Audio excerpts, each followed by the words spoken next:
அனைவருக்கும் வணக்கம். நான் அருப்புக்கோட்டை அண்ணாமலையார் ஜுவல்லரி நிலையத்திலிருந்து உங்கள் ஆஸ்தான ஜுவல்லர் ஜெய்சங்கர் பேசுகிறேன். என்ன பார்க்க போகிறோம்னா, இன்னமும் அப்பாவியாகவும் அறியாமையிலும் இருக்கக்கூடிய அதிமுக எம்எல்ஏக்கள் அமமுகவில் ஒரு எம்எல்ஏ தான் ஜெயிச்சார். ஆனால் அவர் உடனே காமராஜ் அவர் பாருங்கள், உடனே ஒரு பெல்ட்டி அடித்தார் தாவேக்காவுக்கு. அப்புறம் தலைமைக்கு தெரிஞ்சிருச்சுன்னு சொல்லவும் வாபஸ் வாங்கிட்டார், பின்னாடி பேக் அடிச்சிட்டார். அப்படி உடனே உங்களுக்கு பழுத்த மரம் இனிமேல் தமிழகத்தை பொறுத்தவரை விஜய் தான். அண்ணா திராவிட முன்னேற்ற கழகம் வளர்ந்ததே, அந்த கட்சி ஆரம்பித்ததே மிக பவர்ஃபுல் நடிகர் மக்கள் திலகம் எம்ஜிஆர் அவர்களால் தான் ஆரம்பிக்கப்பட்டது அண்ணா திராவிட முன்னேற்ற கழகம். சொல்லப்போனால் திராவிட முன்னேற்ற கழகத்தின் வளர்ச்சிக்கும் ஆணி வேராக இருந்தவர் புரட்சித் தலைவர் எம்ஜிஆர் அவர்கள். அப்போ அப்படிப்பட்ட ஒரு கட்சியில் வந்துட்டீங்க. இன்றைக்கு இருக்கக்கூடிய தலைவருக்கு அந்த மாதிரி மாஸ் பாப்புலாரிட்டி இருக்கா அப்படின்னு கொஞ்சம் யோசிச்சு பாருங்க. ஏன்னா எம்ஜிஆர் அளவுக்கு புகழ்பெற்ற நடிகர்கள் இந்தியாவிலேயே யாருமே இல்லை. மக்கள் செல்வாக்கு எவ்வளவு செல்வாக்கு. அவர் ஒரு பிரச்சாரத்துக்கோ இல்லாட்டா ஒரு ஷூட்டிங்க்கோ கிளம்புறாருனாலே அவர் செல்லும் இடமெல்லாம் மக்கள் வெள்ளம். அப்படி இருந்துச்சு ஒரு காலத்தில். அப்போ அப்படி ஒரு கடந்து வந்து அந்த பாதையை விட்டுட்டு இன்றைக்கி நீங்கள் இன்றைய இருக்கக்கூடிய தலைவர் கட்சியை கைப்பற்றிட்டார். ஓகே, அவர் அண்ணா திராவிட முன்னேற்ற கழகத்தை கட்சியை கைப்பற்றிட்டார். ஆனால் அவரிடம் பொறுமை என்பது இல்லை. அனைவரையும் அரவணைத்து செல்லக்கூடிய அந்த ஒரு பண்பு இல்லை. சரிங்களா? ஒரு தலைமை பண்பு அப்படிங்கிறது இல்லை. சிரிச்சுக்கிட்டே இருக்கார், என்ன பதில் சொல்கிறாரு. ஆனால் மனசுக்குள்ளே அது நல்லாவே தெரியுது, எல்லாருக்குமே தெரியுது. மனசுக்குள்ளே அவர் எவ்வளோ கடுப்பு வச்சுருக்காருன்னு தெரியுது. இன்னமும் அதிகமாக எண்ணிக்கையில் ஜெயிச்சார்ல இளைய தளபதி விஜய். யாராவது வாழ்த்து சொல்லியிருக்காங்களா? மு.க. ஸ்டாலின் ஐயா வாழ்த்து தெரிவித்தார். அவருடைய சில பண்புகளை நம்ம பாராட்டித்தான். தளபதி மு.க. ஸ்டாலின் இப்பொழுது மிகச்சிறந்த ஒரு தலைவராக அப்படி பரிமளிக்கிறார். ஆனால் அந்த பண்பு அதிமுக தலைமையிடம் இல்லை. அப்போ அதில் இன்னொன்று தெரிஞ்சுக்குங்க. இப்போ உங்களுக்கு மிகப்பெரிய பவர்ஃபுல்லான ஒரு நடிகர் கிடச்சிட்டார், தமிழக முதலமைச்சராக ஆக போகிறார்.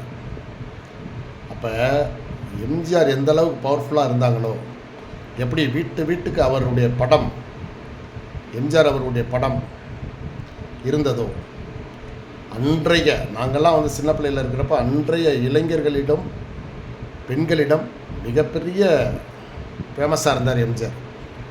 அதே போல் இன்றைய காலகட்டத்தில் அனைத்து இல்லங்களிலும், சொல்லப்போனால் நான் பொதுவான ஆள் இருந்தாலும், ஆனால் நிறைய பெண்கள் என்கிட்ட ஃபோனில் பேசியிருக்காங்க.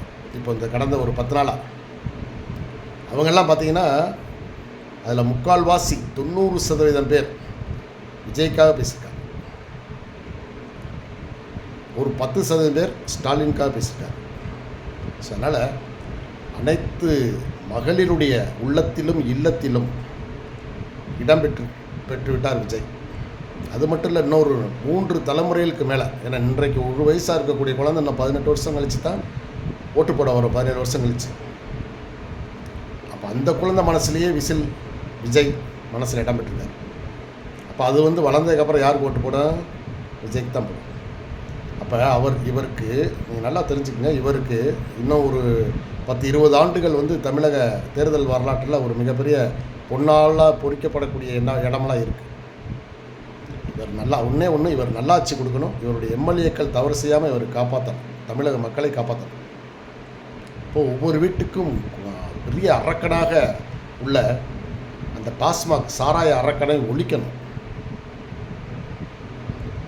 நிறைய திட்டங்கள் சொல்லியிருக்காரு.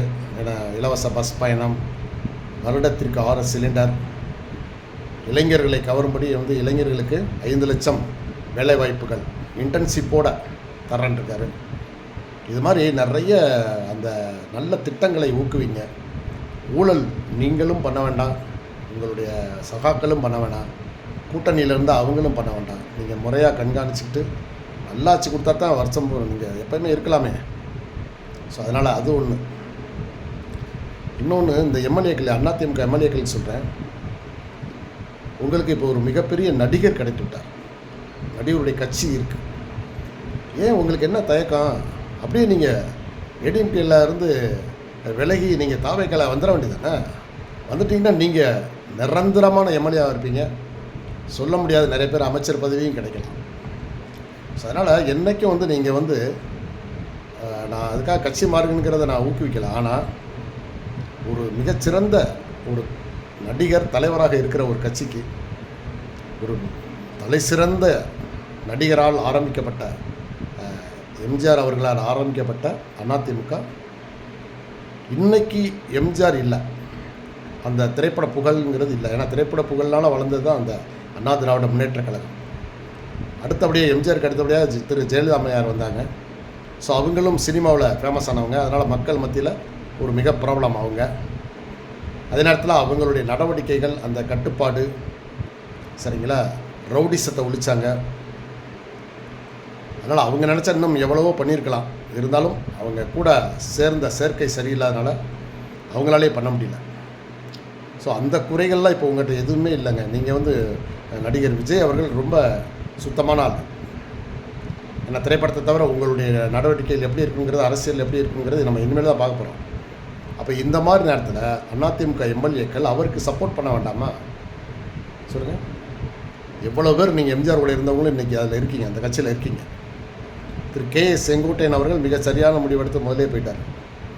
ஆனால் யாருமே எதிர்பார்க்கல இவர் இவ்வளவு ஜெயிப்பார் அப்படின்றது. இப்போ எதிர்பார்க்கல, ஆனால் ஜெயிச்சிட்டாரு. அவங்க கண்ணு முன்னாடி தானே ஜெயிச்சிருக்காரு. அப்புறம் என்ன உங்களுக்கு தயக்கம்? அதிமுக எம்எல்ஏக்கெல்லாம் இப்போ இருக்கக்கூடிய நீங்கள் 50 பேர் இருக்கீங்கன்னா நீங்கள் 50 பேருமே அங்கிட்டு போயிடலாம். உங்களுக்கு மிகச்சிறந்த எதிர்காலம் இருக்குது. நீங்களும் அவருக்கு சப்போர்ட் பண்ணிங்கன்னா, அவருடைய நன்மதிப்பை பெற்றுவிட்டீங்கன்னா, அமைச்சர் பதவி காத்திருக்கு. உங்களை எத்தனையோ வாரியங்களுக்கு தலைவராக போடக்கூடிய வாய்ப்புகள் எல்லாமே இருக்குது. ஸோ அதனால் உடனடியாக நீங்கள் செய்ய வேண்டியது, அனைத்து அண்ணா திராவிட முன்னேற்ற கழகத்தில் ஜெயித்திருக்கக்கூடிய எம்எல்ஏக்களை கேட்டுக்கொள்வது என்னென்னா, உங்களுக்கு மிகச்சரியான இடம் தாவேக்கா தான். ராமன் இருக்கும் இடம் அயோத்தின்னு சொன்ன மாதிரி இன்றைக்கி உங்கள் புரட்சித் தலைவர் எம்ஜிஆர் அவர்கள் தான் இன்றைக்கி விஜயா மாதிரி வந்திருக்கார். ஸோ அதனால் உங்களுக்கு மிகச்சிறந்த எதிர்காலம் வேண்டும் என்றால் நீங்கள் செய்ய வேண்டியது உடனடியாக தாவேக்கா பக்கம் வந்துடுங்க. அதான் உங்களுக்கு மிகச்சிறந்த எதிர்காலம் உண்டு. அது மட்டும் இல்லை, தமிழகத்திற்கும் மிகச்சிறந்த ஒரு நல்ல தலைவர் கிடைத்து விட்டார் என்று தான் எல்லாருமே நினைக்கிறாங்க. தமிழக மக்களுடைய நம்பிக்கையை திரு விஜய் அவர்கள் முழுமையாக காப்பாற்றணும். ஏன்னா உங்களை இந்தியா மட்டும் இல்லை, உலகம் பூரா உங்கள் மேலே கண் இருக்குது. நீங்கள் என்ன செய்ய போகிறீங்கிறத வாட்ச் பண்ணிட்டே இருப்பாங்க. அதனால் மிகச்சிறந்த முறையில் தலை சிறந்த ஒரு ஆட்சியை கொடுத்து நல்ல பேரும் புகழும் புரட்சித் தலைவர் எம்ஜிஆர் போல செல்வாக்கு மிக்க விஜய் அவர்கள் பின் அண்ணா திராவிட முன்னேற்ற கழகம் செல்வது மிக மிக சிறப்பு. அவர்களுடைய எதிர்காலத்திற்கு மிக சிறப்பு. அது மட்டும் இல்லை, தமிழக மக்களுக்கும் எதிர்காலத்திற்கு மிகச்சிறந்த ஒரு நல்ல ஆட்சியை கொடுப்பார் என்று ஆண்டவனை அருப்புக்கோட்டை அண்ணாமலையார் ஜோதி நிலையம் வேண்டி விரும்பி பிரார்த்தனை செய்கிறது. விஜய் அவர்களுக்கு மகிழ்ச்சியும் வாழ்த்துக்களும். நன்றி, வணக்கம்.